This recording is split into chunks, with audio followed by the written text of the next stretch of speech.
quien voy a ir a hablar con Domingo Cavallo.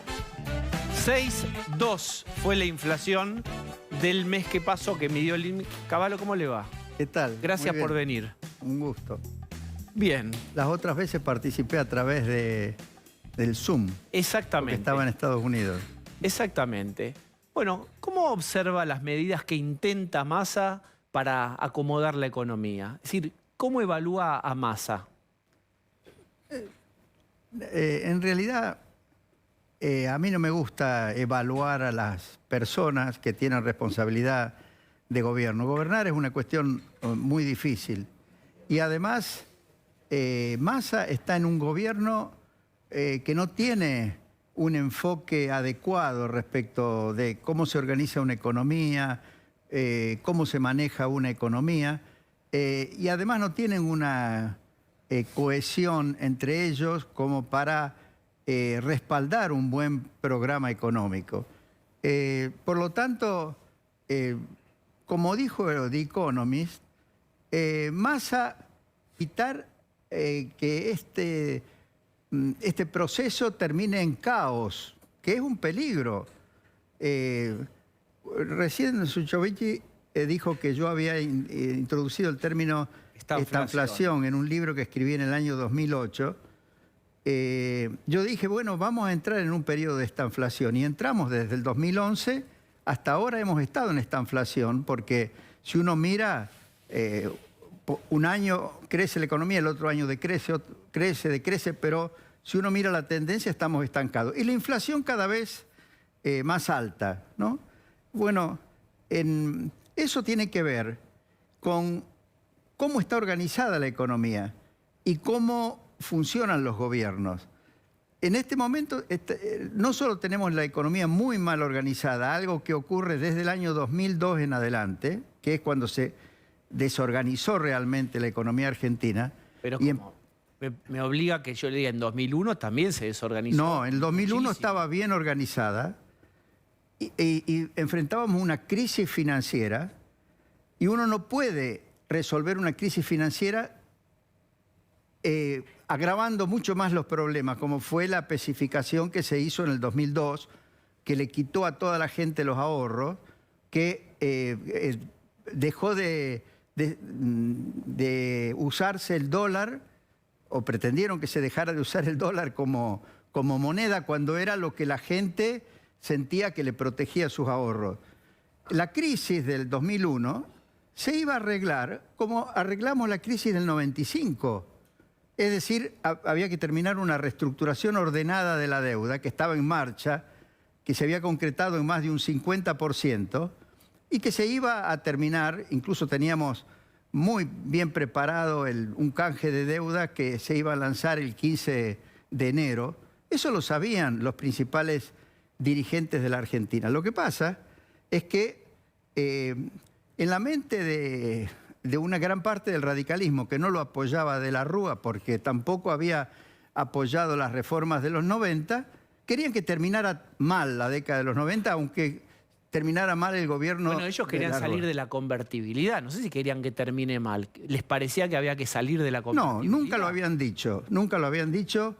Como un sector de Alfonsín y Duhalde no querían, no hablaban con De la Rúa para empezar a salir de la convertibilidad. No. Sé que estamos en el pasado y yo quiero que usted me hable del presente, pero... No es así.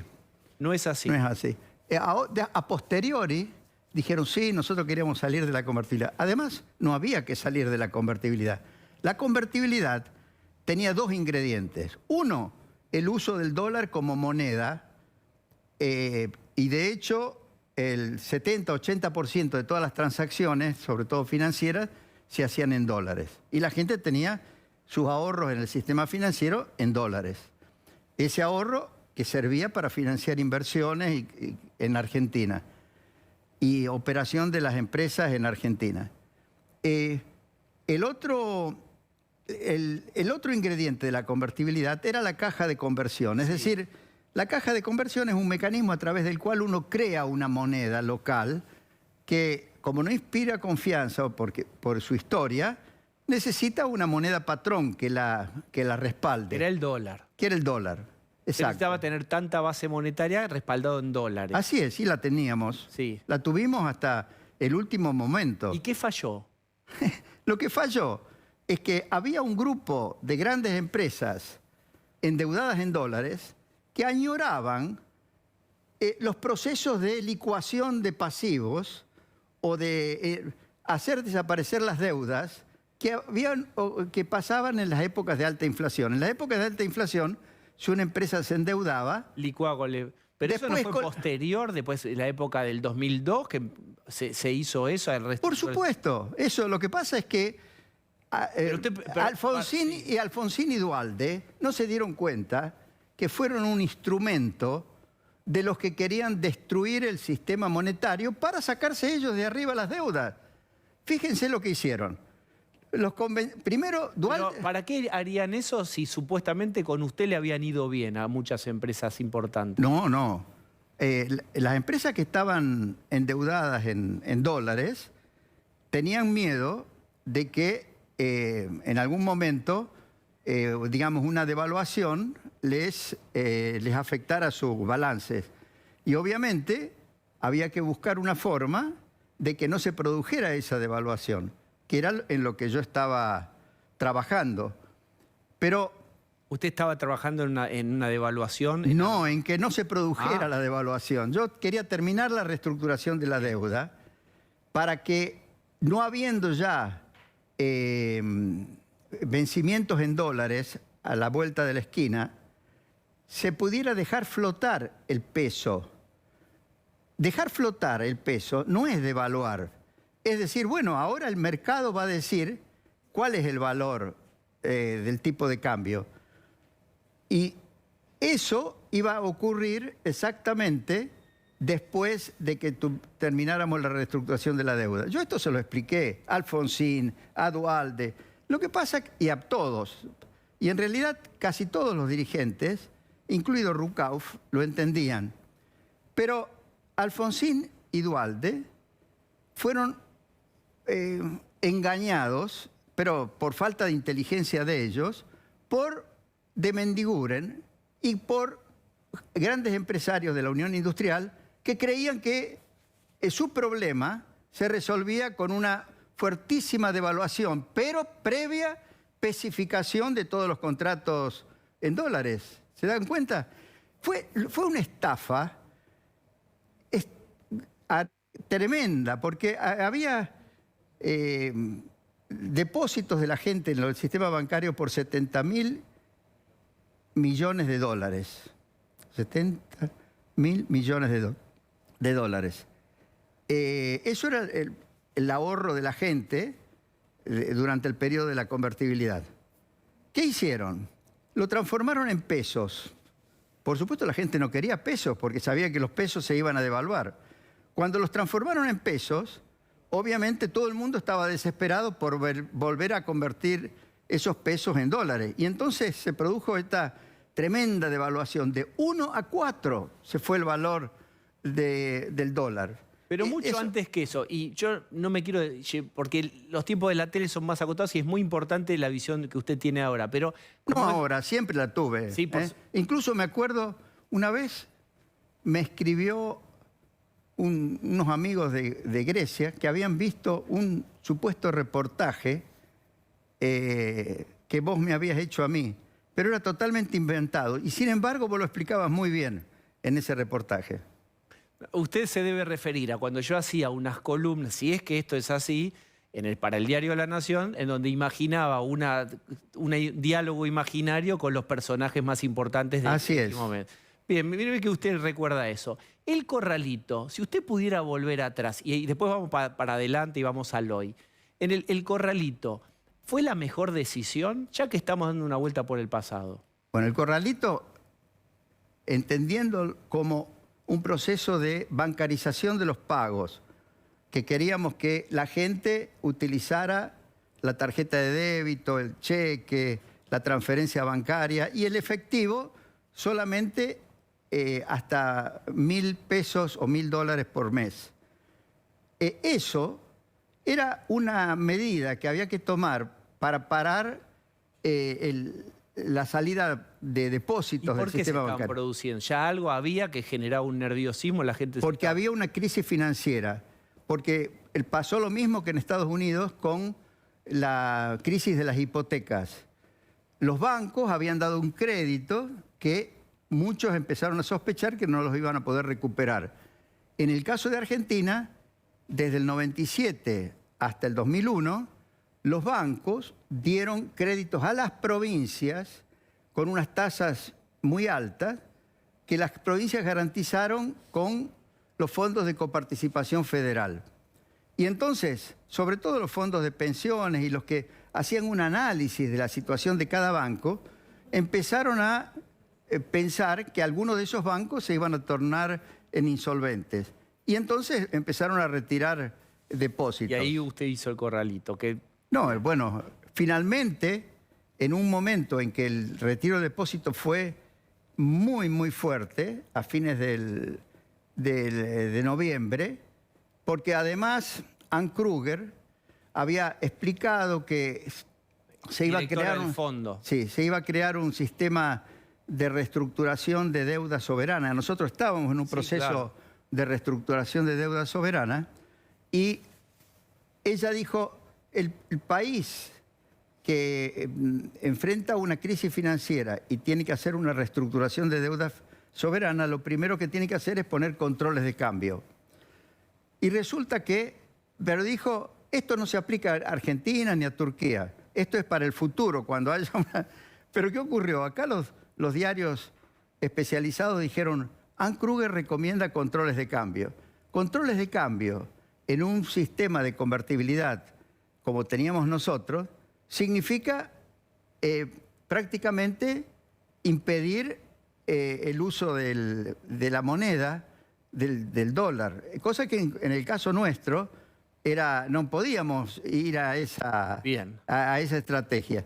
Pero eso asustó, terminó de asustar, fue la última semana de noviembre y no tuvimos otra alternativa que poner el corralito. Pero ojo, después la prédica que hizo Duhalde con su gente y Alfonsín y todos los que tomaron las decisiones, y sobre todo de Mendiguren y los que lo impulsaron al gobierno a cometer ese crimen económico, porque fue un verdadero crimen económico, dijeron, ahora echémosle la culpa a Cavallo y a la década de los 90, y empezaron con una narrativa del neoliberalismo, que todo había estado mal, y de esa forma empezaron con una narrativa que lamentablemente el kirchnerismo luego la adoptó como narrativa oficial, la enseñan en las universidades donde no hay buenos profesores o en la escuela secundaria y aparece prácticamente en todos lados, la ha comprado una gran parte del periodismo y entonces eso ha llevado a que la economía quede muy mal organizada. Hoy, ¿qué se puede hacer? Usted habló de bimonetarismo. ¿Cuáles son sus ideas con esta inflación galopante de Argentina hoy? ¿Qué se podría hacer? Bueno, bimonetarismo es volver al sistema de la convertibilidad. Puede ser, la idea es que se pueda utilizar el dólar como moneda, como se utilizaba en aquel momento, para todo tipo de transacciones y también para el ahorro y para la intermediación financiera. Y el peso tendrá que verse, cuando se diseñe un plan de estabilización, cómo se hace para que el peso pueda competir con el dólar y no desaparezca. O sea, ¿esta es su propuesta, el bimonetarismo? No, es que el bimonetarismo es lo lógico para salir de una situación como esta. ¿Qué haría usted? No. Yo haría muchas cosas. Primero, reorganizar, explicarle a la gente bien cómo debe estar organizada una economía y por qué nos movemos en esa dirección. Y dentro de eso, cómo va a ser el plan de estabilización y por qué va a haber crecimiento económico. Todo eso hay que explicarlo. Decía Fernando Enrique Cardoso que gobernar es explicar, explicar, explicar. Sí.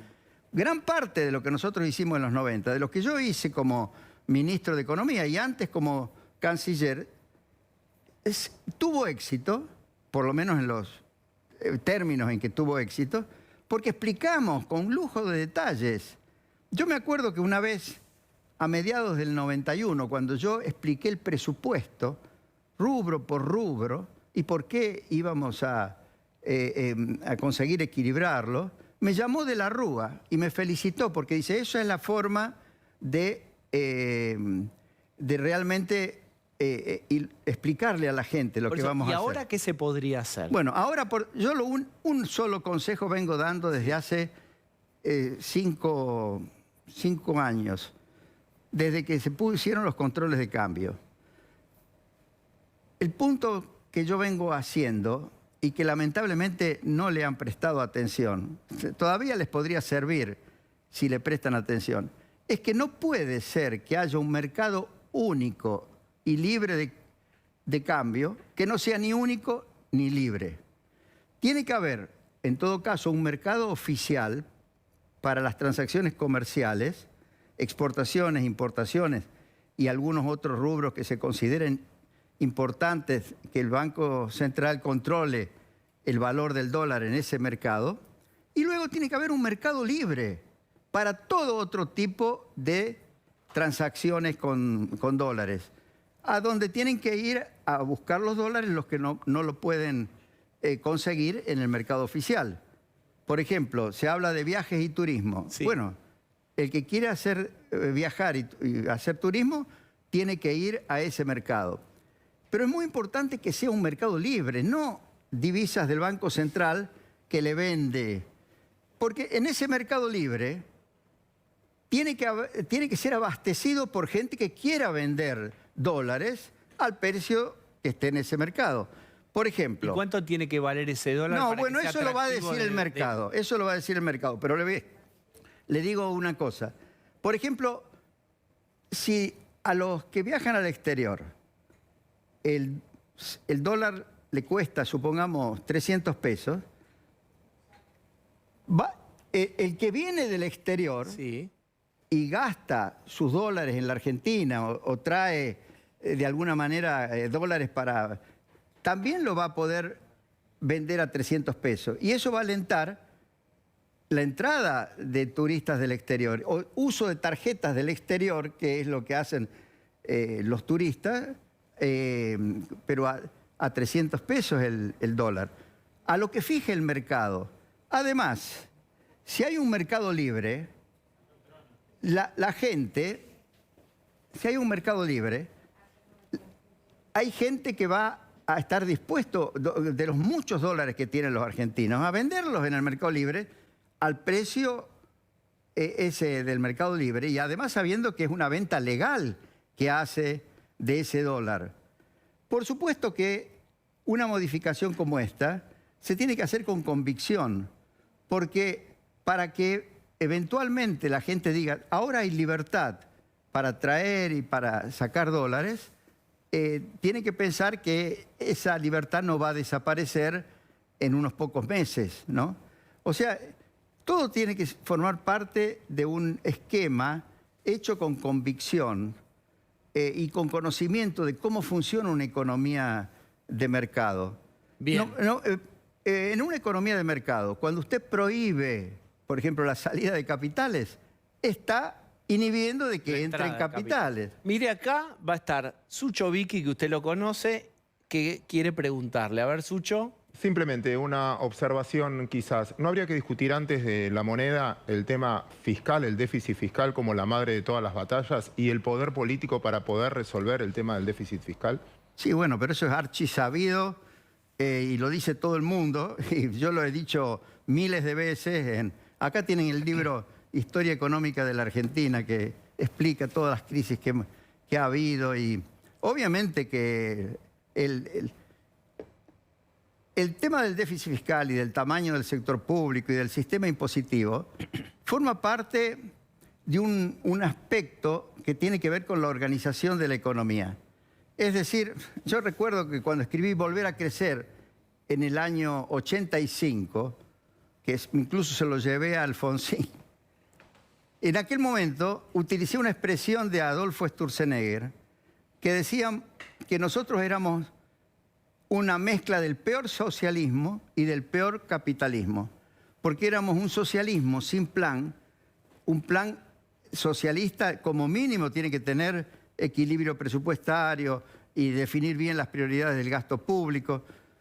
Y en lugar de eso teníamos un sector público totalmente desorganizado, que no controlaba la emisión monetaria, que tenía un fuerte déficit, un gran desorden. Y el gobierno se metía en todos los mercados e impedía que funcionara la economía de mercado. Ahora, ese es el gran problema. bien, permítame que yo le diga algo. Usted hizo reformas fuertes en la economía, pero las hizo dentro de un gobierno peronista, con el aval de un gobierno peronista.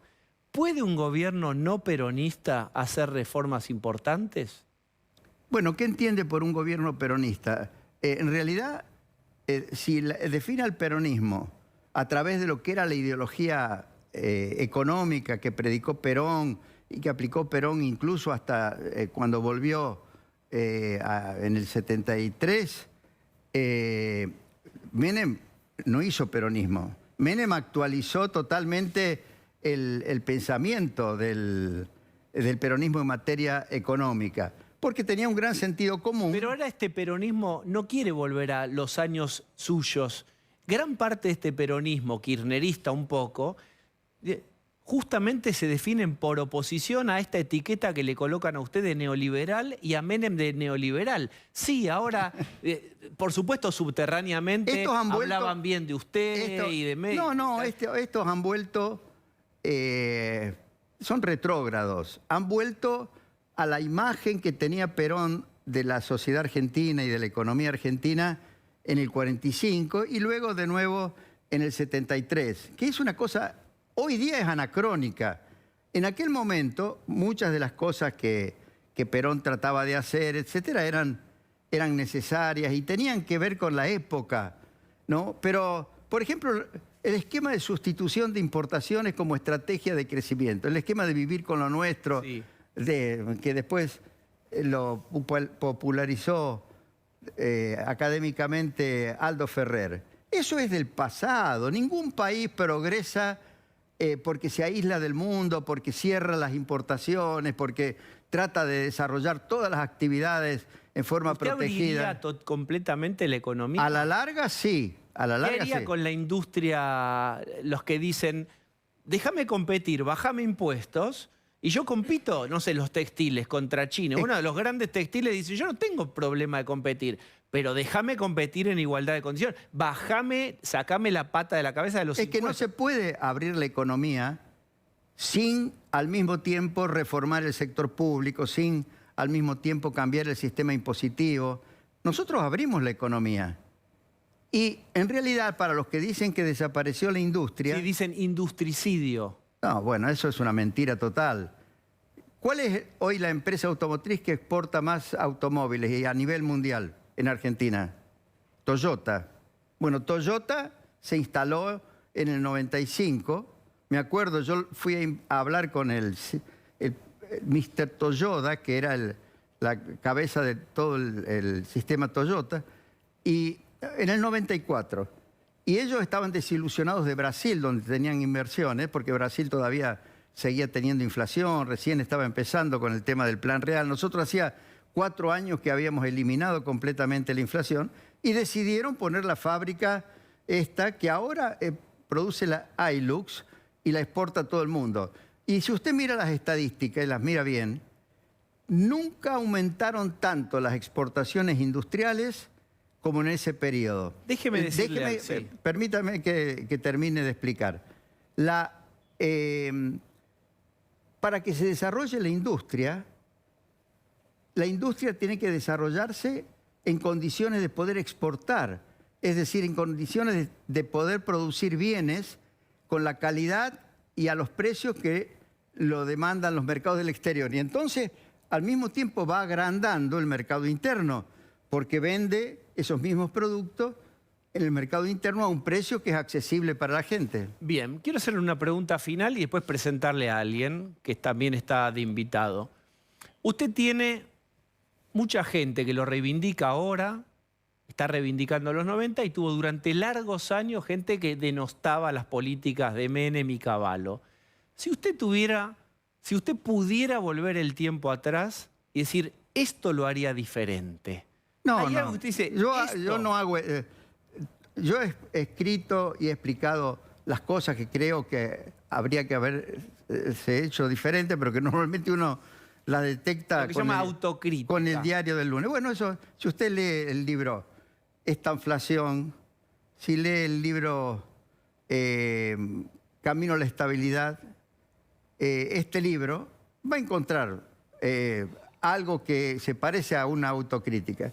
Pero yo creo que lo que nosotros hicimos fue una transformación que era imprescindible para la economía argentina y que ubicaba a Argentina en el concierto de los países bien organizados, preparados para relacionarnos con todo el mundo de manera eficaz e inteligente.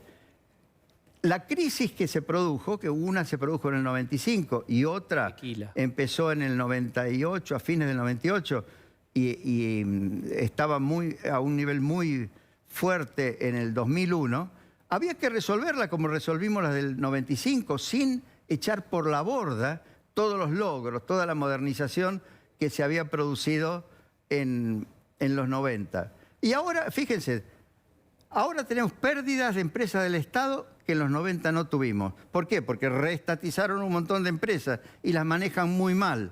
Bueno, eso es una de las primeras cosas que va a haber que hacer, volver a privatizar para que no haya ni un dólar que se gaste en financiar pérdidas de empresas del Estado, ni inversión de las empresas del Estado. ¿No? Eso lo tiene que hacer el sector privado. Y me refiero a empresas que van desde aerolíneas a Aguas, esta que administra la señora de Massa, por supuesto el Correo, un montón de empresas que pierden un montón de dinero. Sí. Segundo, en los 90 no había que pagar ningún subsidio económico. Subsidios económicos son el subsidio al gas, a la electricidad y a todas esas y al transporte. No, cero subsidio. Y sin embargo la gente podía pagar bien el precio del boleto y podía pagar bien el precio de la electricidad y del gas. Y la economía funcionaba muy bien. Ahora, lamentablemente, una gran cantidad de subsidios económicos muy mal enfocados aumentan el gasto público de una manera salvaje, yo diría, ¿no?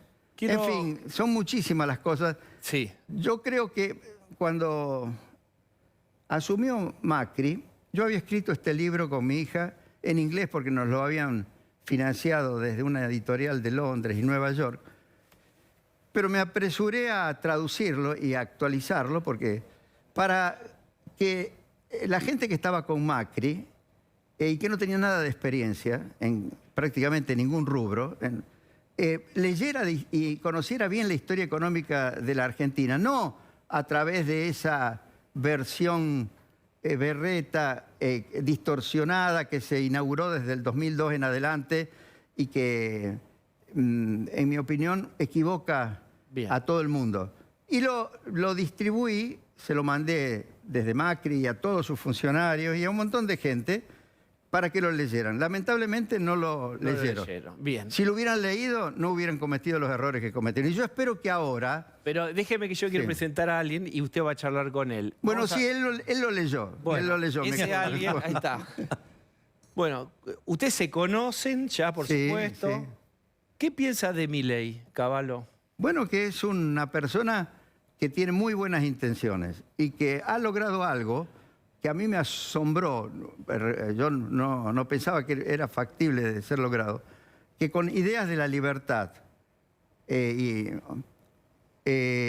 podía conseguir que la juventud se entusiasmara y entrara a militar en política. Porque desde que yo estaba en la universidad y era dirigente estudiantil también, era muy difícil avanzar y convencer a los jóvenes de las ideas de la libertad. Más bien aparecían las ideas marxistas y las ideas intervencionistas, estatistas, como atractivas para la juventud.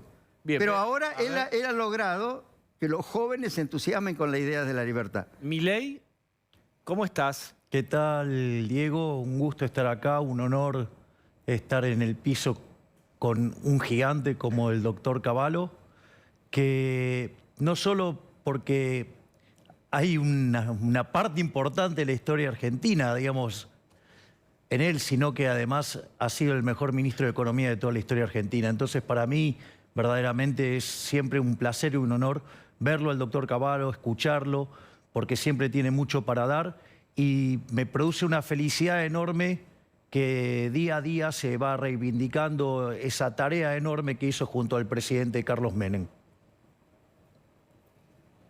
¿Qué le parece? Bueno, una de las razones por las cuales, sobre todo los jóvenes, me reivindican es por las cosas que dice Milei. Yo lo veo porque me mandan WhatsApps, me mandan por las redes sociales muchos mensajes que antes no recibía, ¿no? Pero también veo que hay muchos economistas profesionales que sorprendentemente durante una década estaban con dudas respecto de si lo que habíamos hecho en los 90 estaba bien o mal, que ahora están, digamos, admitiendo que fue una gran transformación, ¿no?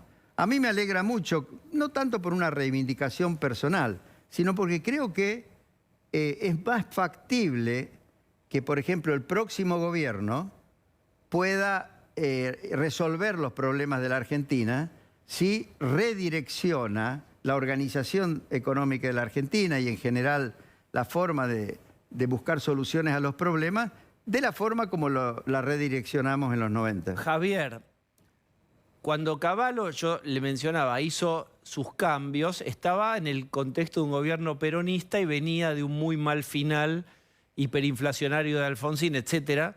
Y eso dio lo que hoy se llama permiso social para hacer cambios. Hoy hay, si vos querés, más clima de cambio que hace 3 años, 4 años, pero también uno ve una resistencia de sectores muy fuertes que probablemente no avalen cambios si es que un gobierno diferente gana, etcétera. ¿Cómo ves vos un futuro de cambios más estructurales, más fuertes en comparación con los cambios en el contexto que los hizo Cavallo? A ver, yo primero voy a hacer el comparativo político. Sin lugar a dudas, la mejor versión que hemos visto del doctor Cavallo, no hay ninguna duda que fue durante el gobierno de Carlos Saúl Menem. Es decir, donde había convicción política, donde se lo apoyó y claramente cuando le tocó estar en un gobierno contaminado por radicales, terminó mal. Me parece que la única forma de lograr hacer estas transformaciones no es solo tener el poder político, sino hay que tener convicciones. Es decir, uno tiene que saber qué hacer, cómo hacerlo, pero sobre todas las cosas tiene que tener la convicción. Y para eso hay que tener convicciones fuertes, hay que estar convencidos. Esto no es una cuestión así para gente tibia, timorata. No, esto es para gente que tiene agallas. Es decir, Argentina tiene una situación macroeconómica que verdaderamente conjuga lo peor de las tres más grandes crisis de Argentina, que es tener indicadores sociales peores que los del 2001, tener un desequilibrio monetario que es peor que el de la previa al Rodrigazo y tener una dinámica del Banco Central en términos de LELIX y base monetaria peor que el segundo semestre del 88, la antesala de la hiper. Entonces, si esto no se lo enfrenta con convicción y uno tiene que saber lo que hay que hacer, no es contesto en función de lo que me dice el Focus Group. No, tengo que tener un buen diagnóstico, tengo que saber qué hacer y tengo que tener las agallas para hacerlo. Y lo único que va a permitir que esto sea así, hay que tener la convicción política. En mi caso, yo la tengo. Bien. Bueno, yo lo voy a defender a De la Rúa. Permítanme que... De la Rúa tenía convicción. La tenía incluso yo mencioné que en la década del 90... Cuando yo daba algunos discursos que a él le gustaban, me llamaba y me felicitaba. Él, cuando decidió su estrategia para ganar la elección, se mostró como continuador de las políticas de los 90, mucho más que Duhalde. Duhalde no dijo que iba a abandonar la convertibilidad porque sabía que era un suicidio político decir eso, pero puso en duda de si... iba a mantener la apertura de la economía y una serie de rasgos de las privatizaciones y ese tipo de cosas. Entonces, ¿Qué pasó con el gobierno de la Rúa? Lamentablemente, dentro del radicalismo, había gente que apoyaba a de la Rúa y que tenía la misma idea de él, pero la mayoría en realidad tenía una posición como la de Alfonsín y como la de los dirigentes de la provincia de Buenos Aires, de los cuales el más expresivo, me acuerdo, era este que está ahora con Cristina. Leopoldo Moró. Eran cavernícolas y ellos mismos boicotearon al gobierno de la Rúa. Hay otra gente que lo boicoteó también, y esto lo quiero dejar en claro porque que ahora están en Juntos por el Cambio. Por ejemplo, la señora Carrió.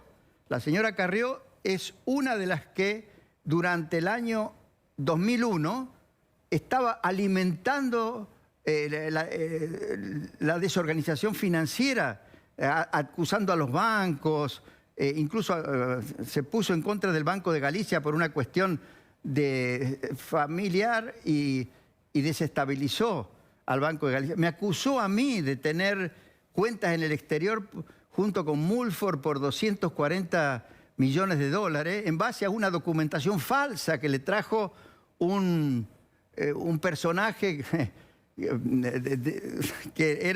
que tenía unos pésimos antecedentes. Y a pesar de que le advirtieron que esto eran mentiras, se lo advirtió hasta la misma Cristina, porque estaba en la comisión esa donde ella presentaba todos estos papeles. Fue adelante y hizo toda una laraca sobre ese tema.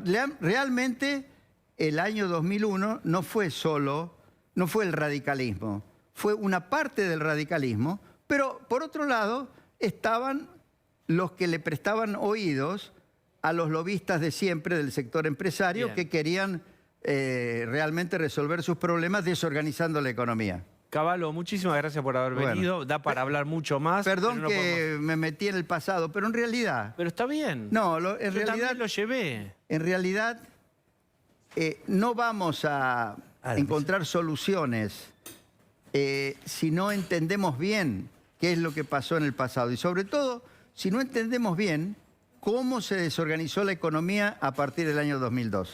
Muchísimas gracias. Daría para seguirla, pero hemos charlado bastante. Muy bien. Gracias, Cavallo. Bien. Vamos a charlar ahora sí con... Ahí te deja el libro el doctor Cavallo. Ahí el libro del doctor Cavallo. ¡Aló!